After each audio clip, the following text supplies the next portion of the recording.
ওগো নবী, আমার যেই পাগল ছেলেটা, আমি হাঁটতে চলতে পারি না, কিছুই করতে পারি না, আমার ছেলেটা আমাকে এত বেশি ভালোবাসে গো, আমি যতই তার মায়া দেখি ততই মুগ্ধ হই।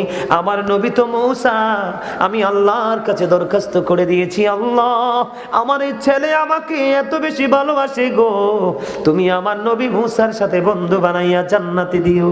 এবার মূসা কালিমুল্লাহ একটা সেকেন্ড বন্ধু দেরি করলো না, একটা ডাক দিয়ে বললেন, বুড়ি মা গো, তোমার দোয়া তো আমার আল্লাহ কবুল করে নিয়েছে।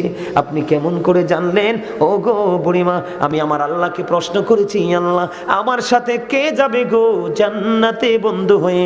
আমি আল্লাহ আমাকে খবর দিয়েছে আপনার ছেলে আলী বিন মুআফিক। তাকবীর, আরে রিসালাত, আরে গাউসিয়া, আহলে সুন্নাত ওয়াল জামাত, হযরত মাওলানা গাজী। সুবহানাল্লাহ, আরো জোরে বলুন না সুবহানাল্লাহ। আমি আপনাদেরকে একটা মজার একটা হাদিস শোনাবো, হৃদয় দিয়ে শুনবেন। রাজি নি? শুনতে রাজি নি? বন্ধুরে আমার দিকে তাকান। সাকাল লাইছে মুরব্বীদেরকে দিবেন, দেন যারা মুরব্বীর একটু ক্লান্ত তাদেরকে দেন। হ্যাঁ, আমার দিকে তাকানো বন্ধু, আমি কি বলি? নবীজি 3 বার শব্দটা ইউজ করছে, কয়বার? কথা বলে না, কয়বার? 3 বার। চায়ের কাপ জীবনে দেখছো না? আমি তো কইলাম চা কার লাগে না, ইশারা দিছে ওইদিকে, যার জন্য মন চাইছে তার জন্য নিছে, যার দরকার তারে দিছে। তোমার দরকার লাগলো দিব, কিন্তু চাইও না এলোমেলো, চোখ ঘুরাইলে মনও ঘুরবো, ওয়াজ মাঝখান দিয়ে ছুটতে যাবো, বুঝবা না কিছু। কথা বলেন না কেন? আরো জোরে। এই বিষয়টা একটু ওয়াজ করা দরকার না? আপনাদের একটু ওয়াজটা দরকার আছে কিনা? আপনাদেরকে একটু জানানোর দরকার না? আমার দিকে তাকানো বন্ধু, দেখেন মা এবং বাবার মর্যাদা কত। এখনকার ছেলেরা বাবারে বুড়া হইলে বোঝা মনে করে দুষ্ট বউ তো ঘরে। কথা কয় না কেন? দুষ্ট বউ ঘরে, এই দুষ্ট বউ নিয়ে আলোচনা করবো। ধৈর্য ধরে থাকবেন না চলে যাবেন? সবাই থাকবেন? আলহামদুলিল্লাহ বলেন। বন্ধুরি আমার, এক ব্যক্তি আমার নবীজিকে এসে বলে, ইয়া রাসূলুল্লাহ, ইয়া হাবিবাল্লাহ, নবী গো, ও প্রাণের নবী, আমার বাবা তো আমার উপার্জিত ধন সম্পদ, তার মানে টাকা পয়সা নিজের মতো খরচ করতে চাই গো নবী। কে করতে চায়? নিজের মতো। মানে সন্তান নবীজির কাছে গেছে বিচার নিয়ে, কি নিয়ে? নবী গো, আমার বাবা আমার উপার্জিত অর্থ নিজের মতো করে খরচ করতে চায়, ফয়সালা চাই গো নবী। আমার নবীজি আবার ডাক দিয়ে বলে দিলেন, শুধু তোমার উপার্জিত টাকা নয়, তুমি নিজেও তোমার বাবার সম্পদ। শুধু টাকা না, বাবা যেমনি মন চায় এমনি তোমাকেও কাজে লাগাতে পারবে, তুমি না করতে পারবা না। তার কারণ হলো, যেই সন্তানের প্রতি বাবা অবাধ্য, সেই সন্তানের প্রতি আমার আল্লাহ অবাধ্য।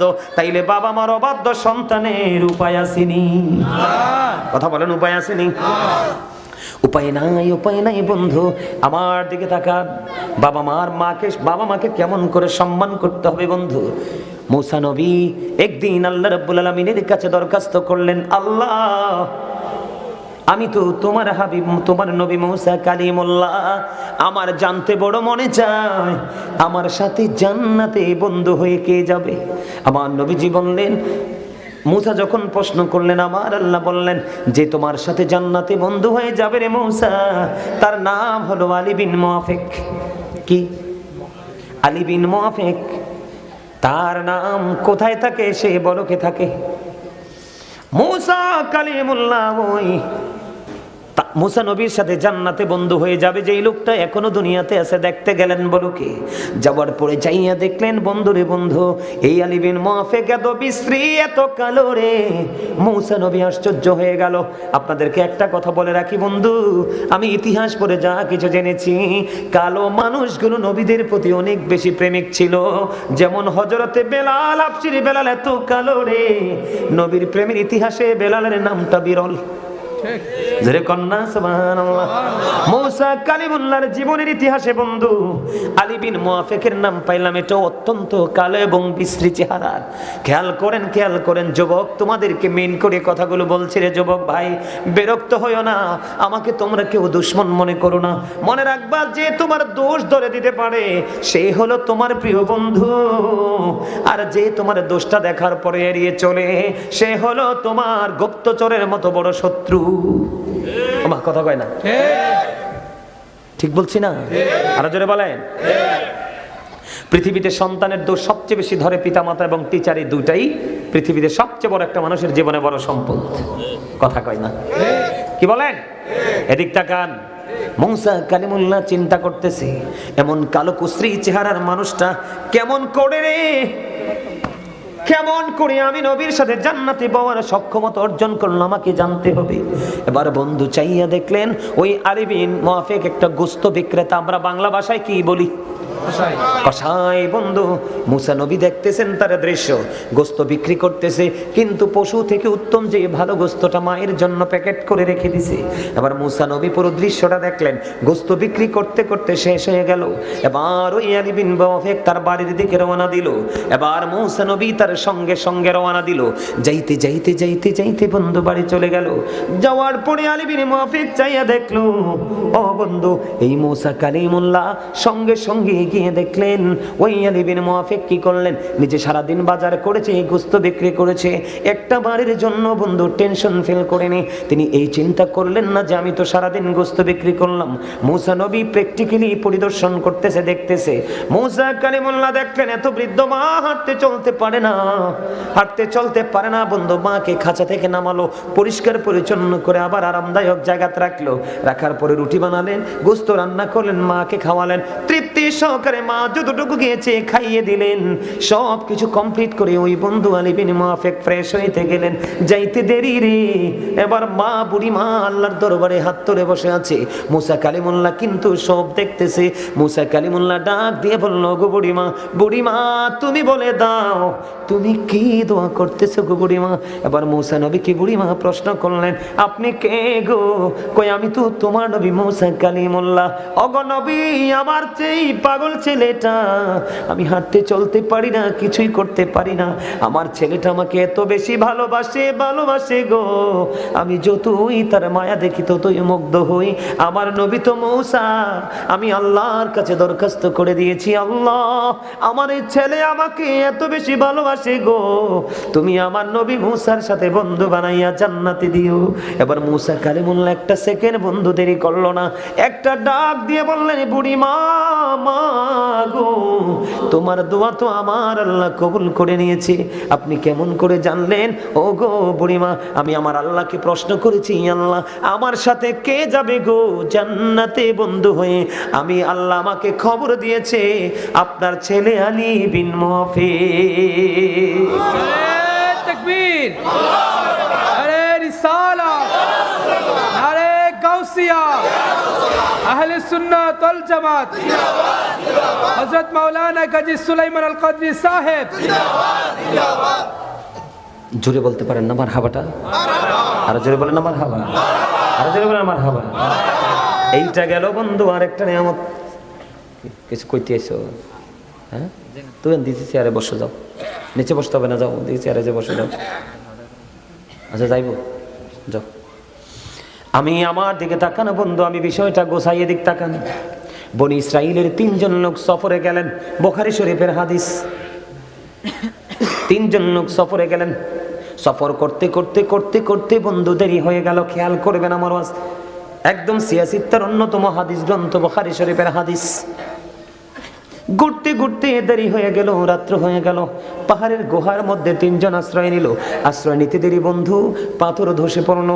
এত বড় পাথর হাদিস শরীফের মধ্যে এসেছে বন্ধু, এই পাথর পৃথিবীর কারো ক্ষমতা নেই পাথর সরাইবার, যদি আল্লাহ দয়া করে সরাইয়া না দেয়। 3 জন বিপদে পড়ে গেল। পৃথিবীর কেউ জানে না, কেউ জানে না এই গুহার মধ্যে, এই গর্তের মধ্যে বিপদে পড়ে আছে 3 জন লোক। আবার 3 জন চিন্তা করলো, কেমন করে বের হব? আমার মালিকের দয়া ছাড়া তো কোনো উপায় নাই। কে নাই? মালিকের দয়া ছাড়া কোনো উপায় নাই, উপায় নাই। এই বন্ধু চিন্তা করতে করতে 3 জনের মধ্যে পরামর্শ হলো। 3 জন বলতেছে যে আমাদের আপন আপন আমল দিয়ে আল্লাহর কাছে উসিলা হিসাবে দোয়া চাইবো। একটু আগে উসিলার কথা বলছিলাম কিনা, মনে রাখছেননি? দেখেন কোরআনের সাথে হাদিসের কি মিল, দেখেন আল্লাহর সাথে আল্লাহর হাবিবের কি মিল বন্ধু।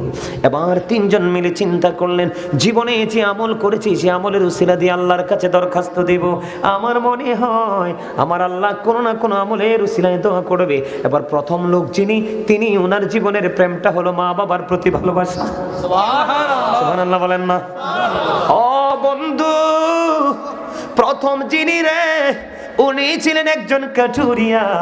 হাদিস শরীফের মধ্যে এসেছে বন্ধু, তিনি কাঠ কাটতে চলে যাইতেন। কাঠ কেটে কেটে বন্ধু পাহাড় থেকে এনে তিনি বিক্রি করে জীবিকা উপার্জন করতেন। একদিন বন্ধু ওনার ঘরে একটা দুধের প্রাণী ছিল, কিন্তু ইনি কাঠ কাটতে কাটতে বন্ধু জঙ্গলে দেরি হয়ে গেল। দেরি যখন হয়ে গেল, বাড়িতে আসতেও তো দেরি হয়ে গেল। কিন্তু বাড়িতে আইসা দেখলেন বন্ধু আজকে তো দেরি হয়ে গেছে, আজকে সময় অতিক্রম হয়ে গেছে রে। আমার মা তো প্রতিদিন এই সময়ে দুধ খায়, আমি আজকে দেরি হয়ে গেল। কে রে আজকে দুধ দহন করবে? কে রে আমার মাকে দুধ পান করাবে? বন্ধু মাহির পাগল ছেলে আজকে কত বড় বিপদে, পাহাড়ের ভিতরে কেউ জানে না, পৃথিবীর কেউ বন্ধু জানে না। এবার কি করলেন, ওই ছেলেটা লাকড়ি কেটে এসে নিজের ক্লান্তির কথা ভুলে গেলেন, মাকে দুধ দিতে পারলো না, সময় মতো পাগল হয়ে গেছে। এবার কি করলেন, ওই মায়ের পাগল ছেলে কাঠুরিয়া ও বন্ধু দুধ দহন করলো। যাইয়া দেখে মা এবং বাবা দুইজন ঘুমিয়ে গেছে এবং দুধের পাত্রটা হাতে নিয়ে, বুখারী শরীফের হাদিস, কিন্তু সন্দেহ করলে ইমান চলে যাবে। অনেকে বলতে পারে আপনাদেরকে খুশি করার জন্য বলছি, না না না বন্ধু, এই দুধের পাত্র হাতে নিয়ে দাঁড়িয়ে রইল। ওই কাঠুরিয়ার সন্তানেরা বাবার পা জড়িয়ে ধরে দেখে দেখে বলছে, বাবা বাবা গো, একটুখানি দুধ দাও না, একটু দুধ পান করবো। বাবা তার সন্তানকে ডেকে বলল, না না না, আমি তুমি যতই চিৎকার করো, চেঁচামেচি করো, যতই কান্নাকাটি করো, আমি তোমাকে দুধ দিব না ওই পর্যন্ত, যে পর্যন্ত আমি আমার মাকে খাওয়াতে না পারবো। জোরে জোরে কন্যা সুবহানাল্লাহ। বন্ধু মাকে ভালোবাসো রে, কেমন করে ভালোবাসতে হয় আজকে শিখো। বন্ধুরে আমার, ওই তাদের জামানা ছিল নিয়ামতে পরিপূর্ণ, এখন তোমরা মাকে সম্মান করতে জানো না। পৃথিবীর সবচেয়ে সম্মান পাওয়ার হক হলো মা এবং বাবা, তারপরে পৃথিবীর সব, তার উপরে কেউই না। এই মা বাবা বর্তমানে অত্যন্ত লাঞ্ছিত, ঠিক কিনা বলা? এবার বন্ধু কি হলো, দাঁড়াইয়া রইলেন। পদরের সময় হলো, মারে ঘুম ভাঙলো, উজু করলো, মাকে দুধ খাওয়ালো, নিজের মনের মধ্যে তৃপ্তি চলে আসলো।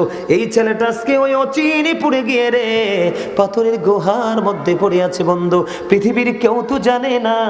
আমার আল্লাহর কাছে দুইটা হাত তুলে দিলেন, হাদিস শরীফ প্রমাণ করে, আল্লাহ ওই দিন আমি যেটা করেছি গো, তুমি না বলেছো অবিল ওয়ালিদাইনি ইহসানা, মা বাবাকে ভালোবাসতে হবে। আমি যেদিন যেটা করেছিলাম, আমি শুধু তুমি আল্লাহর সন্তুষ্টির জন্য, তোমাকে খুশি করার জন্য করেছিলাম। ওই দিনের আমল যদি তুমি কবুল করে থাকো গো, আজকে এই পাথরের বিপদ থেকে আমাদেরকে বাঁচাও। বন্ধু দোয়া শেষ হইতে দেরি রে, চাইয়া দেখলেন আল্লাহর কুদরতি ভাবে পাথরটা একটুখানি সরে গেছে। জোরে জোরে কন্যা সুবহানাল্লাহ। বন্ধুরে আমার, আরো বাকি আছে কয়জন? দুইজন। দ্বিতীয় জন, সেকেন্ড টাইম যিনি আল্লাহর কাছে দরখাস্ত দিয়েছেন, যুবক তোমরা শোনো, তোমরা রাস্তার পাশে কোনো সুন্দরী মেয়ে দেখলে পোলের গোড়ায় দাঁড়িয়ে ফ্রিজিং করো, তিন রাস্তার মোড়ে দাঁড়িয়ে ফ্রিজিং করো। যদি কোনো গরিবের মেয়ে অপূর্ব সুন্দরী হয়, তার ভয়ের কোনো শেষ নাই এই নষ্ট সমাজে। কথা বলেন না কেন? এটার জন্য দায়ী বন্ধু পিতামাতা এবং তার ক্যারেক্টারলেস সন্তান। কথা বলেন না কেন? দ্বিতীয় জনের চরিত্র দেখেন। দ্বিতীয় জন এমন ছিল, সে তার এক চাচাতো বোনকে ভালোবাসতো, কিন্তু হাজার চেষ্টা করেও তাকে আপন করে পায় না। হাদিস শরীফের মধ্যে সে যে পায় না। সর্বশেষে যখন তৎকালীন সময় একটা সময় বন্ধু দুর্ভিক্ষ শুরু হয়ে গেল। দুর্ভিক্ষ যখন শুরু হয়ে গেল, ওই মেয়েটার বাবা মা ছিল না কাছে। মেয়েটাকে 200 দিরহাম দিলে, কত দিরহাম? 200 দিরহাম দিলেন। ওই ছেলেটা মেয়েটাকে 200 দিরহাম দিলেন। 200 দিরহাম দিয়ে বললেন, আমি আমার মনের খায়েশ আমি মিটাইতে চাই। খেয়াল করবেন বিষয়টা, কি করতে চাই? কারণ পৃথিবীতে অবস্থা ভালো না, দুর্ভিক্ষ। মেয়েটা 200 দিরহাম নিলেন। নেওয়ার পরে ছেলেটা মেয়েটার একবারে কাছাকাছি যখন চলে গেল, মেয়েটার কাছাকাছি যাইতে দেরি রে, মেয়েটা ডাক দিয়ে বলল, ওরে যুবক, তুমি থামো, তুমি আমার এই ফুলের মতো পবিত্র দেহে টাচ করিও না। সুবহানাল্লাহ বলবেন না? আস্তে কন্যা সুবহানাল্লাহ। আরে যুবক, তুমি থেমে যাও, আমার এই বডিতে তুমি টাচ করো না। কেন করব না? কয় তার কারণ হলো আমার তো একদিন বিয়ে হবে, আমার জন্য আল্লাহ আমার স্বামী বরাদ্দ করে রেখেছে। আমি আমার এই সতীত্ব, আমি আমার ইজ্জত আমার স্বামীর জন্য মজুদ করে রাখবো। যিনি আমাকে 3 কথা বলে বউ করে ঘরে নিবে রে, আমি তাকে শুধু উজাড় করে আমার ভালোবাসা দিব। আল্লাহর দোহাই তুমি আমাকে টাচ করো না। ও বন্ধু, মেয়েটা যখন আপত্তি করলো, ছেলেটা ঠিক যেই জায়গায় ছিল এই জায়গাটা একটু দূর থেকে বন্ধু ছেলেটা সরে আসলো। ও বন্ধু, আজকে এই ছেলেটা ওই পাহাড়ের ভিতরে জঘন্য বিপদে, পৃথিবীর কেউ তো জানে না। ও বন্ধু, ছেলেটা মেয়েটাকে ছেড়ে দিয়ে আসলো আর বলল, আমি তোমার এই পবিত্র দেহে টাচ করব না, এবং তোমাকে যে 200 দিরহাম দিয়েছি আমি 200 দিরহামের দাবিও ছেড়ে দিলাম। আজকে এই ছেলেটা বন্ধু এই পাথরের গুহার মধ্যে বিপদে পড়ে আছে। আজকে ছেলেটা বিপদে পড়ে পড়ে আল্লাহকে ডেকে ডেকে বলে, মালিক মালিক, ওই দিন যে আমি মেয়েটাকে টাচ করিনি, 200 দিরহামের দাবি আমি ছেড়ে দিয়ে এসেছিলাম, এটার কারণ হলো গো আমি সেদিনেই ত্যাগ করেছিলাম তুমি আল্লাহকে ভালোবেসে। ওই দিনের এই ত্যাগ যদি তুমি ভালোবাসো গো, পছন্দ হয়, তাহলে আমাকে আজকের এই বিপদ থেকে তুমি বাঁচাও। দোয়া করতে দেরি, শেষ হইতে দেরি হলো না। আর চাইয়া দেখে পাথরটা আরো একটুখানি সরে যায়, কিন্তু হাদিস শরীফের মধ্যে এসেছে এমন ভাবে পাথরখানা সরেছে কিন্তু